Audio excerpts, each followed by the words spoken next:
Hello guys, എൻ്റെ first video കിട്ടിയ എല്ലാ സപ്പോർട്ടിനും നന്ദി. ഇന്നിപ്പോൾ ഞാൻ രണ്ടാമതായിട്ട് ചെയ്യുന്ന വീഡിയോ ചെറിയൊരു പെയിൻറ്റിംഗ് ആണ്. അത് എൻ്റെ ഒരു ഷർട്ടിൽ ഞാൻ തന്നെ ചെയ്തൊരു ഡ്രോയിങ് ആണ്.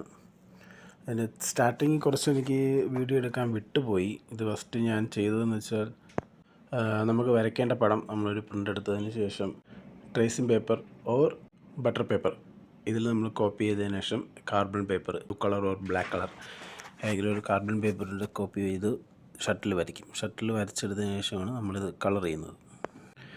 നമ്മൾ അങ്ങനെ ചെയ്യുന്നത് എന്തിനെന്ന് വെച്ച് കഴിഞ്ഞാൽ, നമ്മൾ ഷർട്ടിൽ നോർമലായിട്ട് വരച്ച് കഴിഞ്ഞാൽ നമുക്ക് ഇറേസ് ചെയ്യാൻ പാടാണ്. അതുകൊണ്ടാണ് കോപ്പി എടുക്കുന്നത്. ശേഷം ഇതുപോലെ കളർ ചെയ്യും. ഞാനിപ്പോൾ ഇത് വരയ്ക്കുന്ന ഒരു ഫിനിക്സ് പക്ഷിയുടെ പടമാണ്.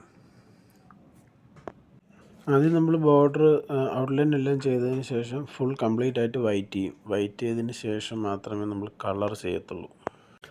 ആദ്യം പിക്ചർ ഫുള്ള് വൈറ്റ് കൊടുക്കുന്നത് എന്തിനെന്ന് വെച്ച് കഴിഞ്ഞാൽ, കളർ ചെയ്യുമ്പോഴത്തേക്ക് കുറേ കൂടെ ബ്രൈറ്റ് ആയിട്ടിരിക്കും. നമ്മൾ ചെയ്യണ ആ ഒരു പിക്ചർ കാണാൻ നല്ല രസമുണ്ടായിരിക്കും. അതിന് വേണ്ടിയിട്ടാണ് ഫുള്ളായിട്ട് വൈറ്റ് നമ്മൾ കൊടുക്കുന്നത്.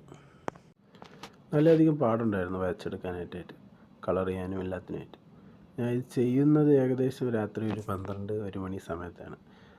11 മണിക്കൊക്കെയാണ് സ്റ്റാർട്ട് ചെയ്തത്. ഡ്യൂട്ടി കഴിഞ്ഞ് വന്നതിന് ശേഷമാണ് ഞാൻ ഡ്രോയിങ് സ്റ്റാർട്ട് ചെയ്തത്. മോർണിംഗ് ഒരു 4:30-5 മണി വരെ ഞാൻ ഈ വൈറ്റ് മാത്രം അടിച്ച് കംപ്ലീറ്റ് ചെയ്തു.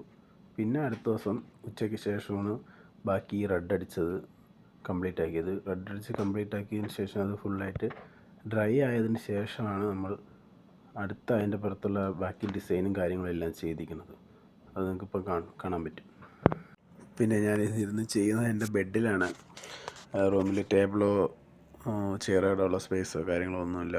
അപ്പം ബെഡിൽ തന്നെയാണ് എല്ലാം ചെയ്തുകൊണ്ടിരിക്കുന്നത്. പിന്നെ അതിപ്പം പെയിൻ്റ് അടിച്ചതിന് ശേഷം ഡ്രൈ ചെയ്യണതാണ് നിങ്ങളിപ്പോൾ കണ്ടത്. അതിന് ശേഷമുള്ള വർക്കാണ് ഈ കണ്ടുകൊണ്ടിരിക്കുന്നത്. ഇപ്പോൾ യെല്ലോ കളർ ഒന്ന് ഷെയ്ഡായിട്ട് കൊടുത്തതാണ്, ഒരു ഫയർ ഫീലിംഗ് വരാൻ വേണ്ടിയിട്ട്. അതുപോലെ എൻ്റെ ആദ്യത്തെ വീഡിയോയ്ക്ക് ഇത്രയും റെസ്പോൺസ് കിട്ടുമെന്ന് ഞാൻ ഒരിക്കലും പ്രതീക്ഷിച്ചിരുന്നില്ലായിരുന്നു. എല്ലാവരും നല്ലത് പറഞ്ഞു. Thank you. ഈ വീഡിയോയുടെ ഫൈനൽ റിസൾട്ട് ഇതിൻ്റെ ലാസ്റ്റ് ഞാൻ കൊടുക്കുന്നതായിരിക്കും. അപ്പോൾ okay, bye bye, thank you, see you again. അടുത്ത വീഡിയോയിൽ കാണാം. ബൈ.